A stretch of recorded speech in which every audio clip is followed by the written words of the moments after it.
natin ang ating food adventure collab sa mutya ng Pasig Mega Market, kung saan papaikutin ni Charlie Fleming ang ating Rapsa Ruleta. Anong naiisip mong masarap kainin ngayon?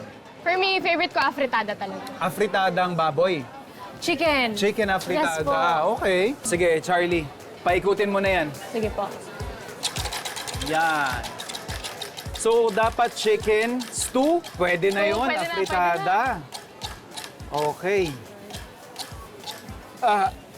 Ang galing! galing! What's up? Chicken stew. Best friend ko to. Best friend ko na to. So, chicken afritada. Anything you haven't tried yet? I've never... Would you rather have the typical afritada o hahayaan nating ang mutya ng Pasig Mega Market naman ang magsusurprise sa'yo? Alam mo, chef, I'm gonna leave that to you. Okay. Kasi ikaw yung chef, I trust you. Pahingi po ako ng atay, Nay. Kalahati lang.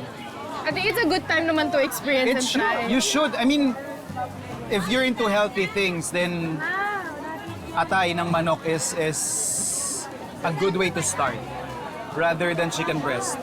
This is packed with nutrients and all your body Mga protein needs. na yan, mga gano'n. Charlie, silip ka nga muna doon kung ano mabibili natin. Anong gusto mo? Anong gusto mo? Bahala ka na dyan. Ako? Te, pabili ako ng 1 kilo tapos kalahati ng leg. Hindi daw siya mahilig sa paa eh. So, eto, pang front lang natin, pero paa at saka leg yung bibigay natin, saka yung atay ng manok.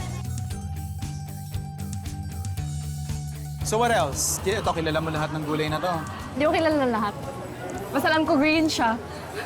Okay. Kilala mo naman. Kalamunggay. Favorite ko yun. Okay, malunggay. Malunggay. Sana kalamunggay na lang request ko. My God. It's been almost 2 years. Alright. Let's Since- put some malunggay. Ha? Why not? Seryoso? So ito, dahil ako yung magluluto ngayon, ang toka mo ngayon, maghihimay ng malunggay. Sige, go. Kaya ko Okay. yan. Habang kinakarir ni Charlie ang pagpipitas ng malunggay, simulan natin ang pagluluto ng afritada by parboiling our chicken feet. Para naman hindi siya malungkot masyado, na walang karne or laman yung kakainin niya, meron naman kaunti. Gagamit din tayo ng chicken neck. Yung atay ng manok, you can cook this siguro for 5 to 8 minutes sa very high heat. Whereas yung puso, ito mga parang karne ito.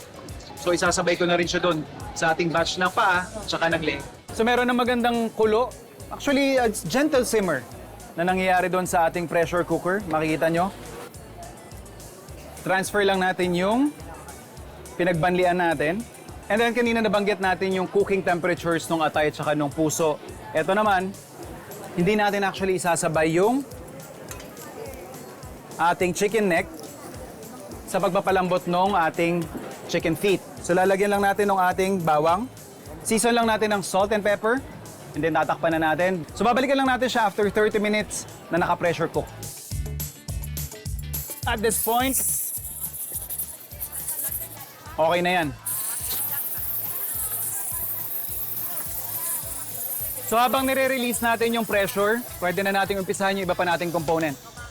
And then yung medyo na blanch natin or nabanlian natin na chicken neck, atin siyang iba-brown.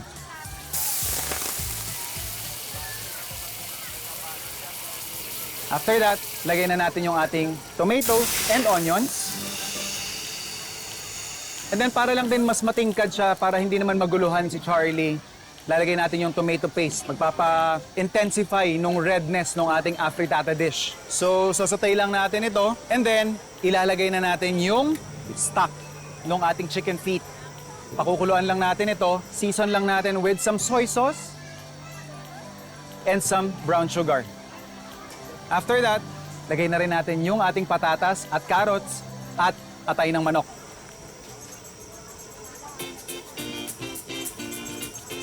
Adjust lang natin yung seasoning.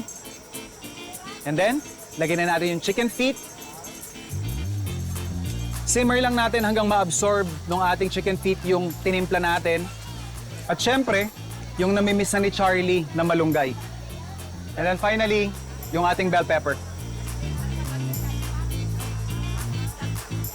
And then, after that, pwede na tayo mag-serve.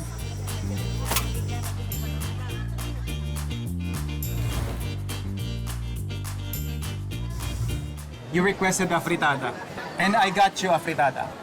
Farm to table way. Oh my God! There's kalamunggay talaga! Diba? It will work. I also added your favorite, your now favorite, chicken liver. Oh my God! Chicken liver, chicken neck. Yan, para may kut-kutin ka rin. For fun fact pala guys, never pa ako nakakain ng chicken feet. So it's gonna be my first dito sa farm to table. Tsaka luto, syempre. Ni chef. Nako. Yan. Para kompleto experience, may puso din. Oh my God, may puso. Diba? Natatakot ako. Cheers. Overall experience po, it was a wonderful, it was amazing. Parang bumalik yung childhood ko na namamalig kami ng nanay ko, pumipili kami kung anong gusto namin kainin, anong sudan namin. And na-enjoy ko mas na-enjoy ko talaga yung pag-taste ng food. And it's my first time to really taste it and know how to eat it, especially yung chicken neck. Talagang never ko na malaya na mag-try ako ng ganyan today. Kung magkakape ka sa labas but you have more time in your hands, baka mas patok sa'yo ang coffee shop na pinuntahan ni Ashley. Nag-uumapaw ito sa chill vibes at may plant-based menu. Actually, sobrang interesting tong drink na to. Kasi usually when we drink coffee, hindi man natin i-expect na pwede pala siyang i-pair with calamansi. So, I wonder how this would taste, kung maasim ba or bitter.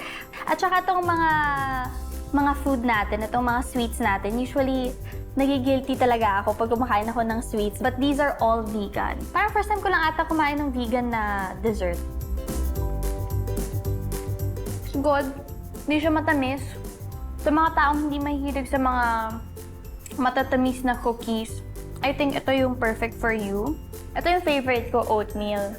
Kasi when you say oatmeal cookies, medyo nakaka-less guilty kasi parang healthy oatmeal eh. Pero ito vegan talaga. I think this is the best dessert sa mga taong magda-diet talaga. This one, cacao nib cookies. I like it. Out of the three, parang ito yung pinaka-best for me.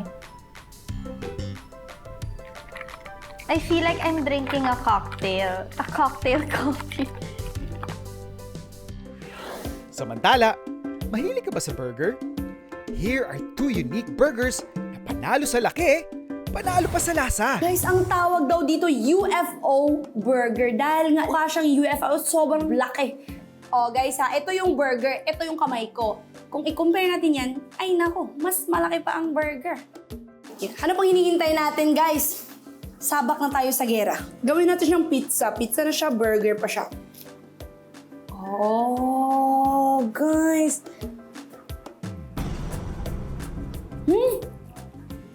Kasarap. Ang sarap. Yung maliliit na repolyo tsaka yung cheese, nagmimix siya. Pati yung kamatis, hindi siya ordinary. Pati yung patty nila, iba yung lasa. Kung hindi naman pang UFO burger yung level ng gutom ninyo, syempre merong isang layer lang. Ang tawag dito, Don Jar single layer patty. O, kita nyo naman yan. O, ito. 2-layered. 2-layered? 2 layers na patty. Kung hindi pa talaga kulang. Pwede pa din talaga. Nandito pa rin yung savior mo, oh. May 3 layers patty pa sila, guys. Tignan nyo yan. Yung cheese umaapaw. Hindi pa tapos. Meron pa talaga isa.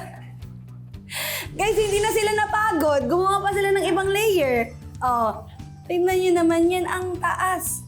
Syempre ako dahil galing ako sa UFO, hindi pa ako napagod. Kakainin ko pa itong 4 layers. Oh, tignan natin kung kaya ng bibig ko, ha? Ang darog! Sa bandang kainta, isang smashing burger joint naman ang kinalampag ng Kwelang Kapuso Foodie. So yun, tatry na natin una yung gobsmack. Let's start. Sobrang malaman niya, guys. Try natin tong The Loyalist.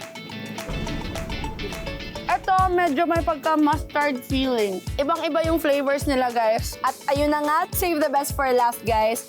Nakikita nyo tong Fairfax may green. So sa mga gusto dyan, kumain ng burger close to classic, this one is for you.